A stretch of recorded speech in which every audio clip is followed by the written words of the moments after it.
Oh my God, actually, kinilabutan ako. It's creepy kasi, nung una kasi parang hindi ko siya napansin. Okay. I was there before ako, I mean, nung pagdating ko pa lang doon, nandun na yung group of girls, mga dalaginding. So, nauna sila sa akin doon, nagiinuman, nagkakantahan. So, ito yung wala pa yung lindol. Medyo maaga-aga pa to. And then eventually, isa-isa silang nagsiuwian. Syempre, probinsya eh. So ako na lang yung natira doon. Kumakanta, umiinom, ayun. Tapos may isang dumating na lalaki doon sa bandang likuran ko na kumain. Ayun. Tapos anong lumindol nga, ito na. Kumaga we're all scared, natakot kasi nga sobrang lakas ng lindol.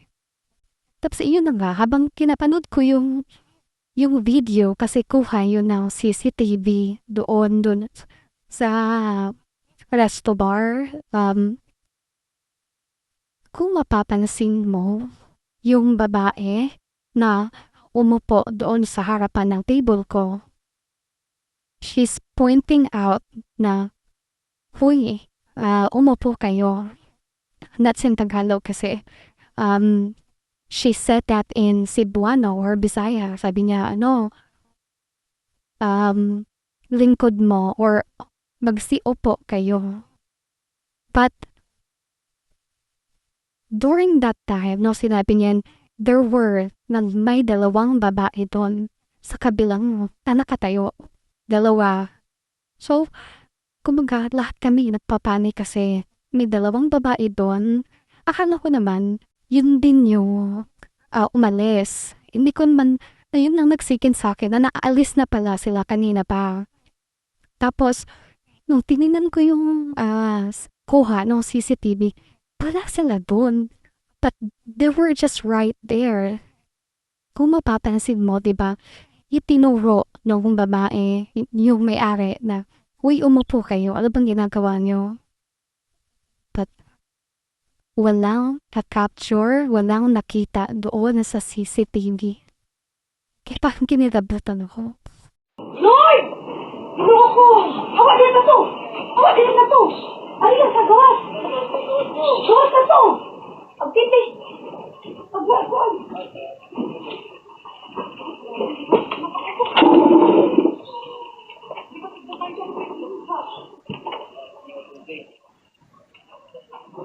Loko, Lord! Abang! Gusto ko sabihin mo, uy!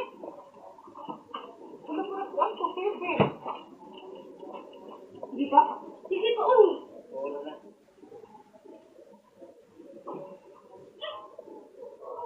Uy, pagin ko, bro!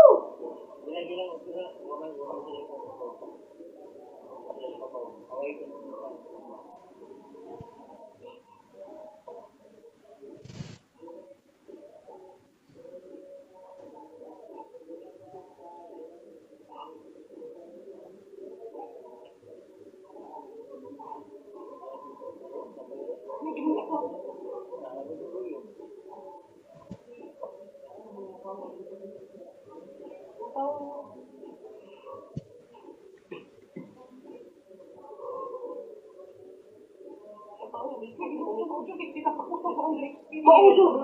Mauso! Uy, hindi ko. Ano sa mas ko? Wala ko no. Nay? Gusto ko lagi kaso? Anahin ko, no? Gusto ko kaso? Sabi ko na nga pinigil sa Kevin eh. Gusto ko ganito yung Kevin. Wala? Wala ko yung Kevin. Gusto ko ganito yung Kevin.